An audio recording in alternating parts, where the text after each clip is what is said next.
তা যখন কই মাছ ভাঙতে গেছে, এইবার ওর স্ত্রী বামবারে ঘন্টা টেনে বলছে যে মানসি নাকি কয় যে স্বামীর পাতে কই মাছ খাই নাকি ছেলে মেয়ে হয়।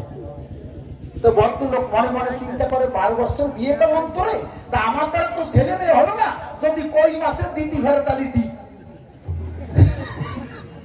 সমস্যা কি, যদি কই মাছের ছেলে মেয়ে দিদি ফেরতে আমার দ্বারা তো কাজ হলো না, করবো কি।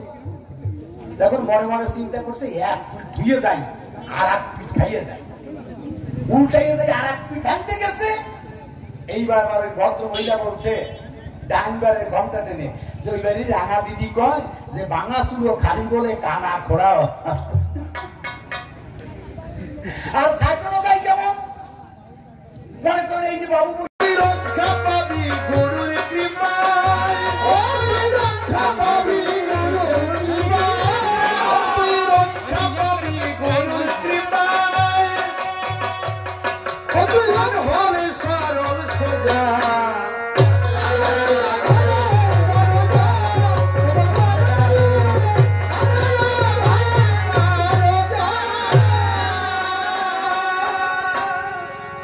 বাবা এই জগৎ সংসারে একমাত্র পাপের বোঝা কে বয়? আমার গুরুদেব। এই পাপ দেহের ভার একমাত্র উনি নেয়, আর কিন্তু কেউ নেয় না। কি সত্য কথা বলছি কিনা?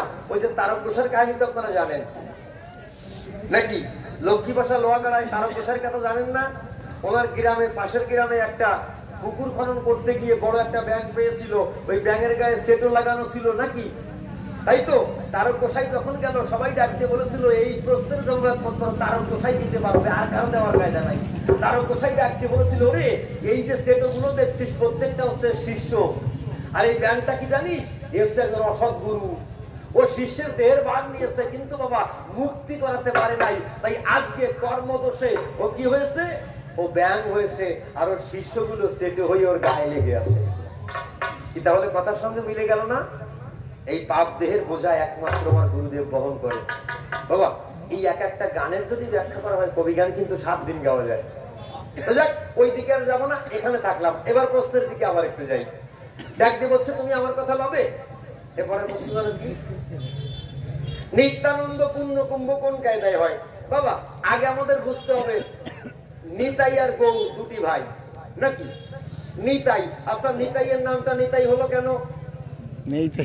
গৌর যা দেয় আমি নিতাই, তাই আমার নাম নিতাই। বুঝলেন? গৌর যা দেয় আমি নিতাই, তাই আমার নাম নিতাই।